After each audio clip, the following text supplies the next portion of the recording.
Hi, I'm Kevin, And I'm Amanda. and we are serving up. All that jam.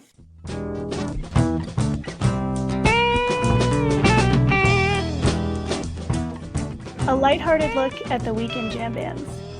Where we break down the jam scene's biggest stories, Talk new bands upcoming tours. and show reviews. A little laughing, some hot takes, and an always positive message for the community. Week of November 26, 2023, Perpetual Groove. Welcome back. We're glad that you're here. Thanksgiving is in the rearview mirror, and if you blink, it will be 2024. This week, we have Matt McDonald from Perpetual Groove to close out November, and the top three stories of the week coming up. How was your week, Amanda? Hey, Kevin. It was good. A little bit of a quiet Thanksgiving this year, but that happens, and the food was fantastic, of course, no matter what. And then I got to see some music this weekend for the first time in a couple weeks. It's been a little bit, of a music drought for me lately, and it was great. It was over at Park City Music Hall in Connecticut, kind of a funk collective, and really fantastic stuff. A couple members of Deep Banana Blackout and Rob Compa from Dopapod. A lot of fun. Did we get any Jen or Fuzz? Neither. I think they may have had another. There was another show going on, I think, somewhat locally, from what I could recall. But we had Rob Somerville, who's also with Kung Fu on sax and vocals, and he's fantastic. And then Rob Volo on trombone and vocals, and Cyrus on keys. So basically, you had three, Right. three of the Deep Banana Blackout crew. So yeah, Well, very. that's what made me think of it, was seeing the three of them. I was like, that's. Oh yeah, and Eric Kolb, how could I forget him? Who I've seen a couple times now out here. Was also the drummer for Sharon Jones and Charlie Hunter too. Nice. That's an impressive resume there. Yes, he's excellent. I didn't do anything. I watched The Last Waltz. I found a complete 4.5 hour black and white version. And so I sat through everything. And I must say, the first hour and a half is probably the best part of the whole thing. Yeah, I've seen it. I don't know why. I was just saying this to someone. For some reason, that whole experience of watching The Last Waltz, whether live, like here, in Colorado, they'll do multiple versions of it, just like in a lot of other places. There's something really emotional about it for me, and I've never quite been able to figure it out. But I just love those songs. But I agree, it's very long, and the Yeah. first half or so is definitely Well, excellent. they're just so tight together. It's that problem of you bring guests on, you're a backup band all of a sudden. Yeah, that's a good point. I agree. It just changes the dynamics, right? Like no matter what. Yeah. But Neil Diamond is what hip is when hip isn't hip. I'm gonna think about that and get back to you. But yeah, I think I think you're onto something there. Love that guy. I love that guy. He's not even So thinking about it. so we're coming to a close for 2023, and I feel like some of our worst fears are coming true. So why don't we jump into the top three stories of the week and hear all about it? All right, let's do that. So speaking of fears and question marks and concerns, let's talk about AI. Just this last week, I think, Anna Indiana debuted her first song, and this is a fully, I guess, composed, created artificial intelligence artist, not just the music, but as a, I guess, an artist herself. I haven't seen anything like this before, Kevin. I don't know if you have, but on Twitter, as she's talking about, welcoming herself to the world, it's a little freaky to see this, character sitting there and talking about her song like anybody else would, you know? My big question up front is, what was the prompt? Because there had to be some human input. They had to say whatever, that the title's going to be "This Town Isn't Big Enough," or whatever it is. It's something about this town. Yeah, betrayed by this town, I think is what it was. Right. So you have to say, I want to write a song in a female voice that's pseudo country about X, Y, and Z. So you had to give it some parameters, not just say write a song. Yeah, and I've been trying to learn a little bit more about like who's running that show. Um, I did see some comments, some of them from fellow AI enthusiasts, and so some of the more positive feedback was, it's only a year ago that Chat GPT debuted, and look where we are now. And I'm like, yeah, but that's also kind of terrifying too. And it's crude. I mean, the song itself is what it is. I mean, I could see it maybe passing on, the pop scene or something, but Oh, it could be a hit song. right, could you I imagine? bet you it is. I bet you that it's an industry. I mean, the industry has to be involved because this is like them dipping their toe in and saying, "Do we really need people anymore?" Yeah. Well, think about how much more efficient that would be, like on so many levels, right? Everything. Yeah, Yeah. I So I, it's a song. I keep going back to 2112 by Rush and just seeing that this is the future they envision, where somebody's going to find a guitar in a cave one day and be like, "Wow, you can really just make music yourself." Right? I mean, there is a point where also you realize, or at least I was thinking about it, regardless of what this AI character is going to do, this is now something that's happening and it's out there, and it's only just going to continue. And so, Commercials, commercials, little bits of music that musicians get sync licensing money for now, all gone. It's going to be AI doing all that stuff. yeah, of course. I mean, if it's Why available, pay somebody? why would they do it? Yeah, 100%. I mean, and that just follows so much of what other industries have done too. I mean, I every time I go to the grocery store and I see the self checkout, more and more of the actual like checkout area, same thing, right? I mean, if you can get something done a lot faster without having to pay people either as much or even like at all.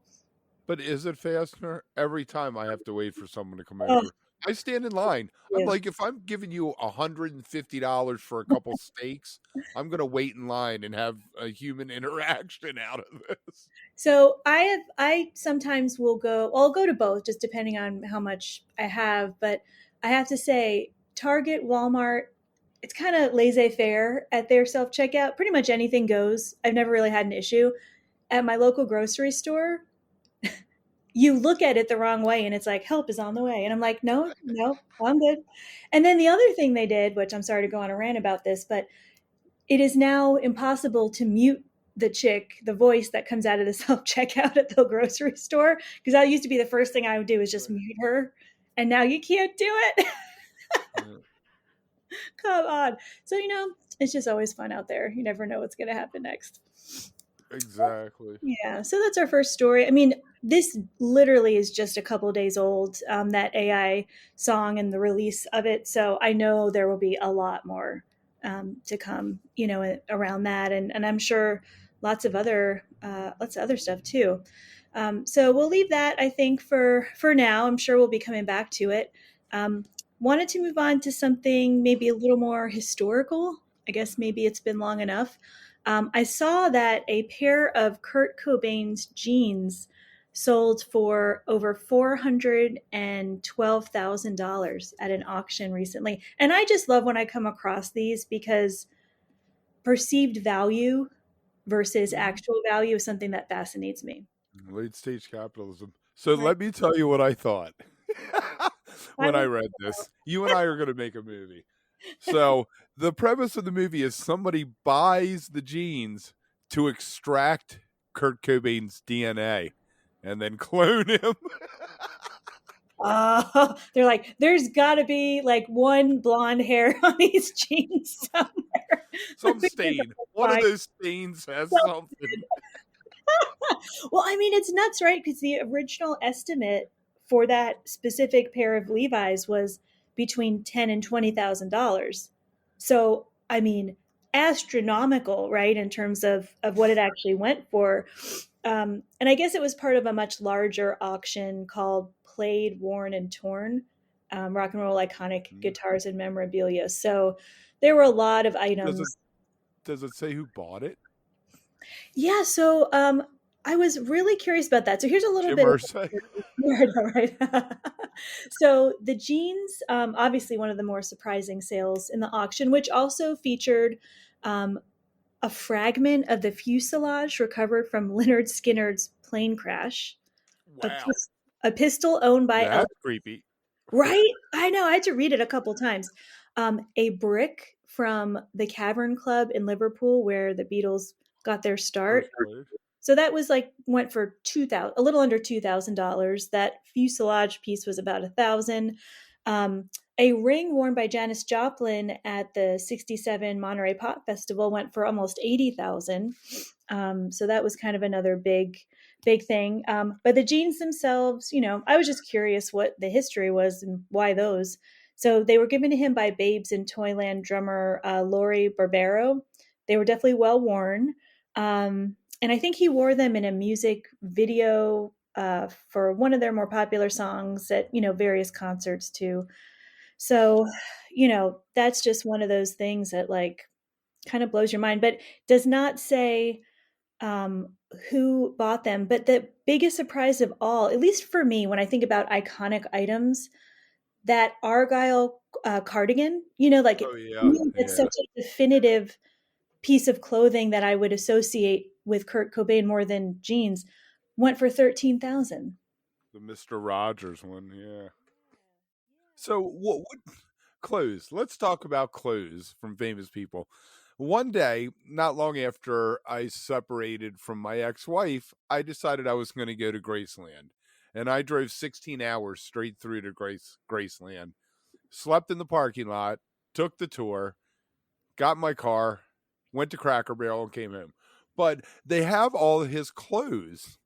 Like, and it's just these stuffed stands with like the clothing. I mean, it's like the most bizarre thing to go look at the clothes with just on like a stick, you know? Yeah, I agree. That for some reason I associate that kind of thing more with I don't know, like Monticello and going on those kind of historical tours where, they'll have like the garments, but I guess, that is a Yeah, thing. yeah, they had this. They had the '68 comeback leather suit. They had the fat suit from Vegas. You know, Yeah. they had movie stuff. It was really bizarre because it wasn't like it was a mannequin. It was just like the suit was filled out on some kind of torso and then on a stick. Yeah, that is interesting. I saw something similar to that. It was a national kind of touring fashion collective. It came to Denver. This is years ago now, and it was at one of the museums. And the way that they were displaying a lot of the clothes was very unique. It was huge, multi rooms, and so some of it was very creative and definitely not your normal, like you said, that mannequin kind of upright thing. And some of it was a little bit freaky because you wonder, like, how do they get to make that shape? Right. you know? Well, not long after Princess Diana died, I was in the mall and they had all their dresses there. Same thing, Hmm. like just displayed for, I guess it was a attraction to bring people to the mall. But I found it so bizarre. Crazy You stuff. know, Yeah. people want to see it. Somebody that is willing to pay that money for it, they're gonna stuff it into something and stand it up in a piece in a glass case somewhere. You know. Oh, that's so true. Yeah, absolutely. Well, when these auctions come up, I do kind of think to myself about the people that are out there collecting these items to curate, Mm, everything. And there's a lot of stuff out there. I mean, bricks, mm. little people in Maybe airplanes. they want it for the best Halloween costume ever. That could be, but you better make sure there's no kids around with chocolate hands. That would not be good. I wouldn't be happy about that. All right, so let's get to this last story. And Kevin, I was explaining to you that I was having a little bit of trouble finding a complete article, but I came across some information as a follow up to last week's story where we talked about Andre 3000's new release, completely different genre, very experimental. I love it. I've actually listened to that now a couple times since we first talked about it. And I was starting to read a little bit about this music collective that actually is behind maybe not all of the music per se, but some of the support that Andre 3000 got for making that record and maybe some inspiration. It's called Leaving Records. So they're LA based. They're called an all genre zone. And their focus is uplifting experimental voices, according to their website. here's the cool thing, though, at least for me. So they started as a blog in 2008, so quite a while ago. And then they launched as a craft cassette label in 2009, Ah. which, hey, we love that. I love that. um, and so I'm not super familiar with a lot of the artists that they receive support from, but they're independently operated, and they basically try to align partnerships, so they have this community of people that are doing various things in terms of music, and they try to connect, I guess, artists with producers or other musicians to make music. So it's a really interesting thing, and I'm going to definitely learn as much about that as I can. Yeah, it's very interesting. I mean, obviously, we had to be working with someone, and it's great that they're getting a little bit of a voice there, even though they try to be a collective. I kept thinking of there's something called Salt that's in England that started in 2019 that try to be anonymous. They release stuff, but they don't try to say who's on it, kind of thing, which I found fascinating. Yeah, and it seems like in the LA area, at least, this Leaving Records has been curating kind of volunteer-led, donations-based, all ages concerts in certain parts of LA at some art parks, like different neighborhood, I guess, collectives too, where they can do some community organizing. And so they get support from various other groups that are in the community. It's very interesting. I like these kind of organizations that start with maybe the focus originally from the music, but clearly their aim is to try to support as many people around them, as they can. Right. So pretty Exactly. cool. So, I think that I'm actually very curious Where to. where are you on this? Have you dove into the Andre 3000 album at all?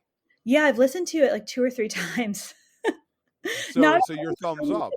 I like it. It I hate to try to make false comparisons, but I think that's a human condition. So I say this more just maybe from like my own individual perspective. It really reminds me, and I think I maybe even mentioned this last week, of some of the best kind of uh, jazz fusion, really kind of out there, stuff that really was avant-garde, like Sun Ra. There's Mhm. some other artists that I think kind of fall into that category too. It's not the kind of thing I'm going to put on necessarily to like relax, but if I want something to help me think or be creative, I feel like it's great music for that. Right. I listen to it every year. I with Llama and my youngest daughter, we do the top albums of the year. So I threw it in for that, and it did not make the nine. We do a top nine because 10's pretentious, apparently. Is what I was told. I love So that. it did not make it, but it's good. I can see it as a late night chill thing. Yeah, yeah, like you're hanging out. It can play in the background easily, but for me there's just a lot where I almost have stopped it a couple times and been like, wow, that's interesting. Just Right. the whole concept of it. I like whether or not it was Andre 3000. Now, of course, because it's him, I'm listening to it and I know Right. that it exists. So It would most likely go under the radar otherwise. yeah, it'd be a lot harder to spot. You'd have to really kind of maneuver your way into that kind of genre. There's a lot of stuff out there that's great. And actually, of course, I say this now and I don't have it in front of me, but someone put together a list of a couple of other albums. Basically, if you like Andre 3000, give these a listen. Right. I need, Trying to right, exactly. yeah. So Right. that I thought Yeah. was pretty cool too. Very nice. So earlier today, broke out the Tony Brown interview, and I got it all set up to drop on YouTube. So, just wanted to let you know that, make sure people are looking out for that. It was good. We interviewed her in January of this year, so we really hadn't gotten into the groove of dropping the shorts like we were. Hmm. So probably not as much of this interview got out as a lot of others. So check that out. Yeah. But this week we got Perpetual Groove, Matt McDonald. He was with the band. He left for a little bit. He came back, and we got into all kinds of things. Their lighting guy. Last album they did, Kickstarter. They did it through Kickstarter, and that led into the industry. Amanda was asking about have jam audiences changed, and we closed out with the threat of vomit. So let's check that out.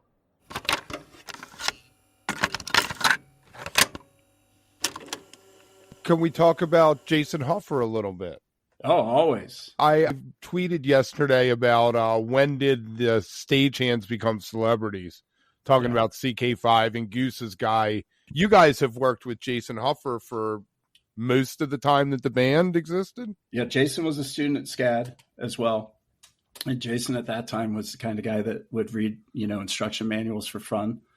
And we ended up at a show with somebody that was supposed to know how to do lights with this light package we had rented, and they had no clue what to do. And Jason stepped in that night and became the man, launched it into a whole career then from there.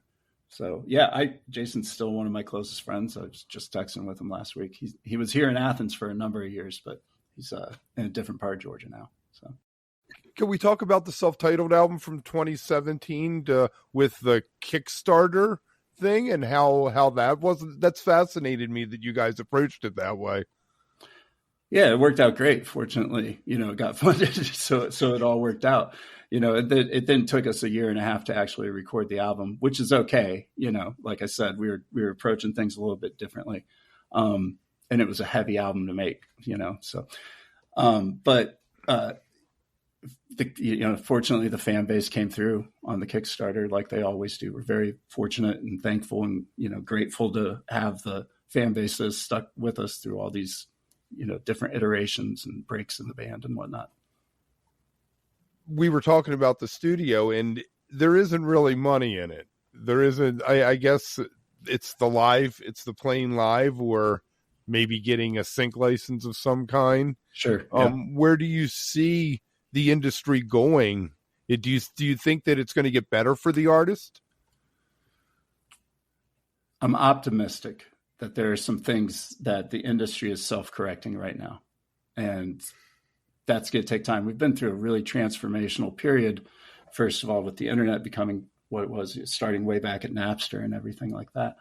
And as we learn to navigate the new world more and more, it seems like the artist slowly is getting more control, more options available to them.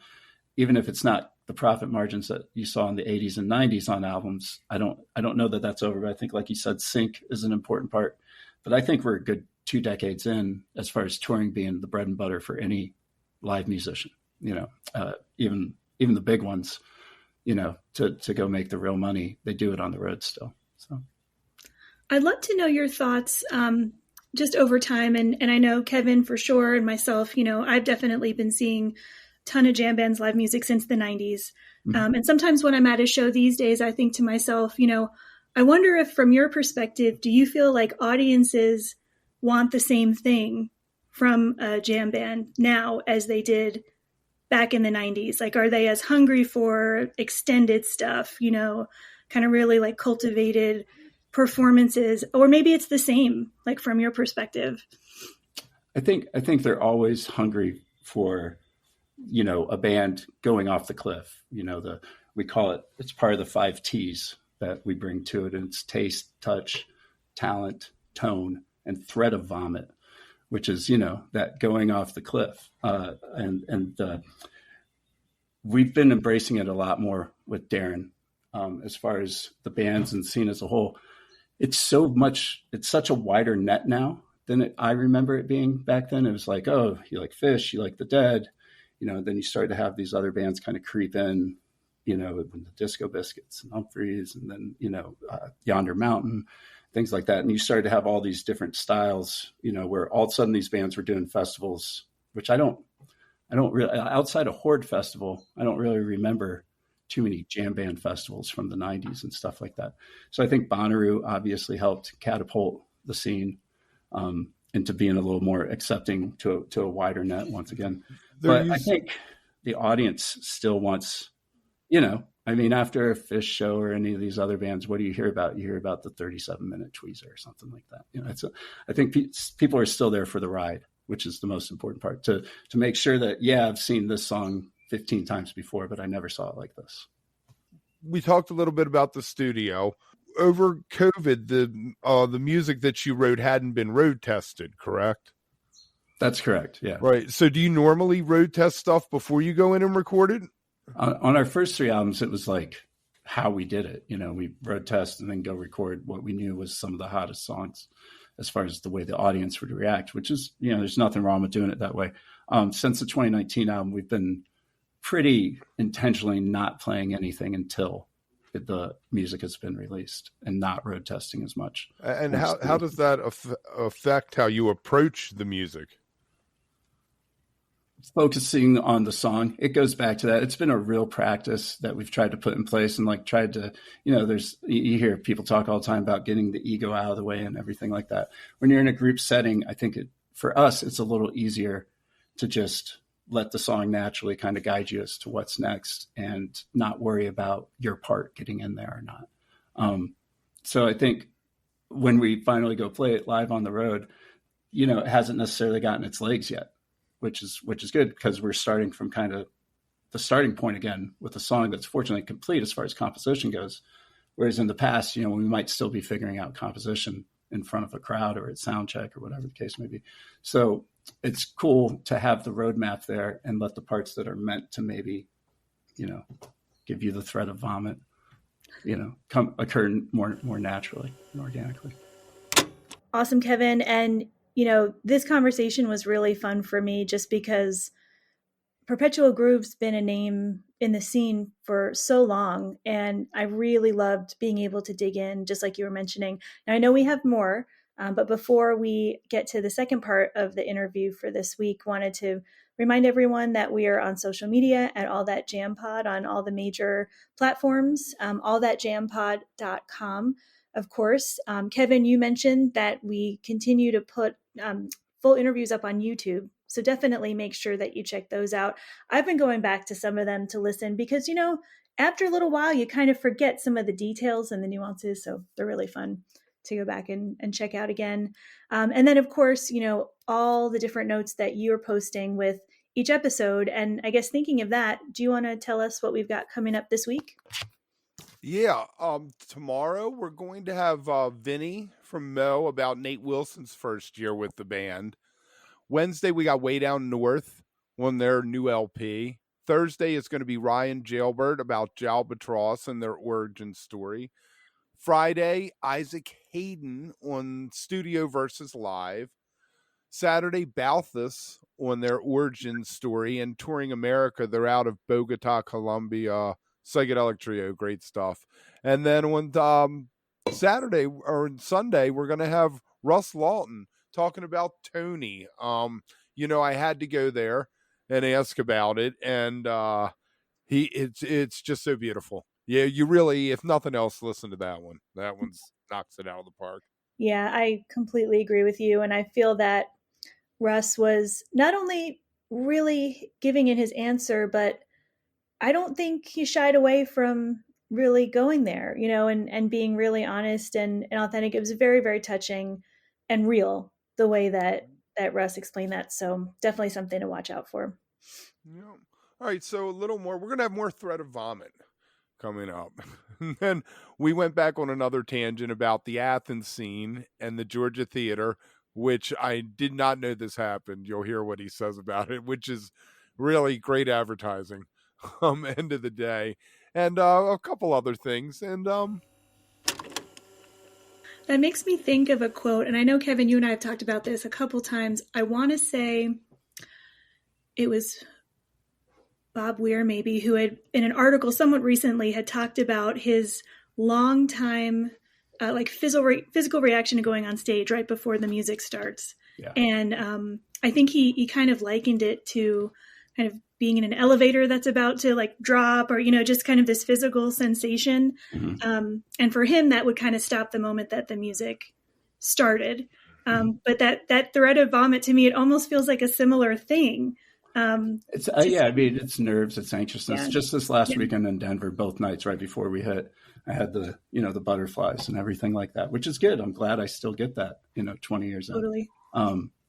But I think it's just like all the energy needing to get out of you, you know, that's going to happen. You feel it's about to release, you know, type thing on stage. And so, yeah, I still get that. Threat of Vomit for us musically is more let's make sure that none of us know where we're going next. You know, do you listen back to the shows? I do. I've been doing since last fall. I started doing a lot of the multi-track mixing for the stuff going on Nugs and everything, which has been good. It's been nice because I'm getting to use the toys at home that I didn't always get to use before. Do you find there's a disconnect between how you feel during a show right after a show and then listening back a few days later? 100% of the time. I guarantee because I actually have night one of Denver on deck for this afternoon, and I guarantee I'm going to listen to that first set and text Adam and be like, you're right, it wasn't as bad as I thought. You know? So yeah, no, of course that happens still all the time. You try not to get in your way. You know, you talk about separating and just, you know, being in the moment and part of it. But at the same time, you know, it's something you're always achieving to do. You don't always get there. So I know you all have those really strong roots in Athens. I lived in Raleigh for years and years and made it down there quite a bunch. Yeah. I mean, Athens is such kind of a legacy music city. I mean, there's just so much history there. What's it like there these days? I'm just curious, you know, do you feel like it kind of rebounded from COVID in a strong way? Is that like music support still there? 2 back-to-back national championships say that Athens has rebounded just fine. But yeah, everything in Athens, it's got pros and cons. You know, I live in Athens. I call Athens home. I'm a homeowner in Athens and everything. So I want to see Athens do well. At the same time, because of just what's happening in Atlanta with the movie industry and the gap between them getting smaller and smaller, you know, the cost of living is going up in Athens. It's still lower than, you know, a lot of places, of course. But with that has kind of eliminated the old school band houses, especially downtown around the campus. You'd have all these houses that, you know, one band after another would be stacked up in there in these neighborhoods. And that definitely is starting to be a harder thing for people to afford and do. But as far as the arts and the culture, I think with the university here, it'll always be strong. And without getting too into the whole history of Athens, from the beginning with the Lundin family, it was always a town here in Northeast Georgia that supported the arts and artists, and part of the natural reason that the university would end up here eventually. But I think Athens is going to be Athens forever, which is good. Mm-hmm. Yeah, absolutely. I had just seen something about the old Georgia Theater. I'd been there with Railroad Earth a couple months, you know, in 2009, I think it was, before the fire happened. And our name was on the marquee the day of the fire. No kidding. Wow. Yeah. All the CNN reports and everything. We were supposed to play 2 nights that weekend. Yeah. And it was about 7:30 in the morning. And my son, who's now 24, is 10 at the time. We were catty corner to the theater watching, you know, the firemen try to put it all out. And all day on CNN when they were talking about it, there was Perpetual Groove with the flames coming out of the top of the Georgia. Best advertising we ever had. Exactly. It's memorable. Yeah. I mean, it's so, and of course, you know, you knew they were going to find a way to rebuild it. But, and it's an A+ tier 1 venue since the rebuild. Awesome. The old theater was great to play. The new theater is great to play as well. Oh, that's fantastic. Back to the songwriting. Do you guys write all together or individual credits? How does that work? We share publishing, and we have from day one. You know, there was a pretty honest discussion about none of it would get out without all of us there. And so Brock and Adam are definitely the catalyst for most songs. Some of my favorite songs are when it ends up being a mashup or a hybrid of 2 ideas that they've had. I've always been good at helping doing connective tissue and song parts, bridges and stuff like that, or, you know, little siegs and whatnot. But yeah, we share publishing, but Brock and Adam are definitely the catalyst for most of the song and lyrics. But they're great about every idea is a good idea, you know, until we make sure that it's not, you know. Do you see a progression of the band's songwriting over the years? I do, but I'm super biased, you know, so I think so. I also am super aware of, you know, obviously what we're currently working on. So But yeah, I think so. I think we've gotten a little bit better at the songwriting part. We used to sit on things probably a little too long in the past. Once the idea's there, we've been saying a lot. If we can say it in 2.5 minutes, then we should say it in 2.5 minutes and not linger too long. But the live show is obviously a different thing. Right. Don't bore us, get to the chorus. Exactly. So let's go back to when you dropped out for those few years. You had something going on called My Submersive Media. Subversive, but yeah. Subversive Media. Yeah. Okay, even better. You want to talk a little bit about that, what that was? And it was really just a bunch of electronic stuff that I had been tinkering around with for probably a good couple of years, from 05, even 06, that was sitting on my hard drive that I decided to go ahead and put some of it out. In retrospect, I wish I'd maybe taken it a little more seriously as far as putting it out, but it was there. And I did a few shows with it. It was more for me, just kind of like an art project more than anything else. I was syncing video with, the music and stuff like that. So it was a fun outlet to do there for a little bit. And can we find this anywhere? That's a good question. I'm not sure. I definitely haven't released it. I'd want to remix and remaster all that stuff if I was to actually officially release it. I think a lot of it was like a Reverb Nation page or something like that. Right. Might be sneaking around on YouTube somewhere. Somewhere, maybe. Yeah. And there was something called Sea Peoples? Yeah. So the Sea Peoples is still a band that's Will Bradford's baby. And, I played with them for a little bit. Their keyboard player, Peter Keys, had actually just taken the gig with Leonard Skinner, where he still has that gig as the keyboard player after Billy had passed. And they had a bunch of tour dates. There was going to be conflicting. So I did a tour with them, and we did some recording together. But it was more just a fun thing to do with friends. This is more an indie band, so I guess it's different than what you do with Perpetual Groove. Yeah, very much in the same way. Like Adam and I, along with Albert, did Ghost Owl during the P Groove hiatus, and that was once again all these songs that we knew weren't P Groove songs, really. That most of them were Adam's for sure. And it wasn't going to fit in that world, really. So we had an opportunity to have the time to do it and put it out. So we did. And we toured behind that. We did a bunch of dates with Papadosio for Ghost Owl, which was fun. They let us jump on for a whole, I think, probably 12 or 14 dates, something like that. Nice. So that was great. And it was fun, but once again, it wasn't something trying to replace another. It was yet another outlet to have for all this different music that inspires us. So. All right, Kevin, fantastic stuff. Really glad that we get to share that interview this week.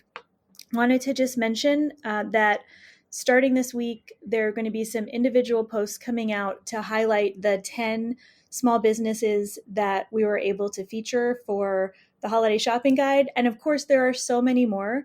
It's been really nice to get to know all of these different music fans who are doing fantastic work in so many different areas as well. And, I would just say that for anyone out there, if you do have a small business or would like to get, a little bit of extra content out there, let us know. If nothing else, maybe we could share some social media posts and do some of that together. So let's just try to support each other. I know that the holidays are great, but they can also be a lot. So, hopefully that gives some people a couple of holiday shopping ideas. Yes, community. That's what it's all about.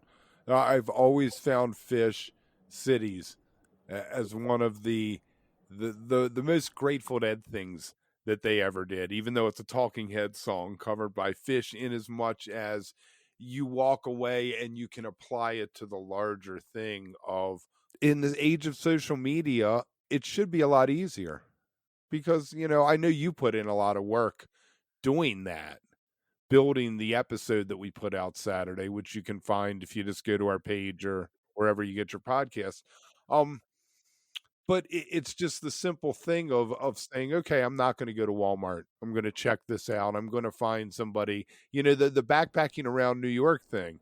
That seems like such a weird thing, but people in New York or people visiting New York, that might be a great thing to do one day. Absolutely. To really see the city.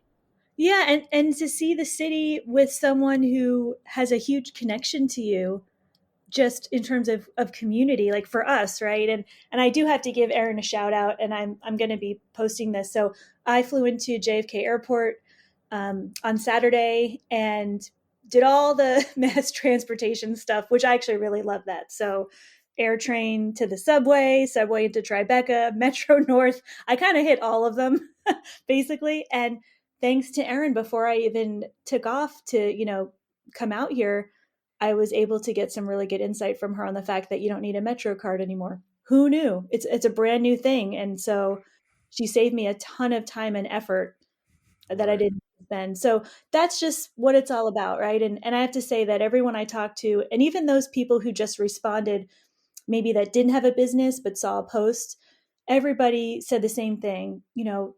That's so awesome. And I'm like, well, helping out or being connected doesn't always have to require money, right? There's things that we could do.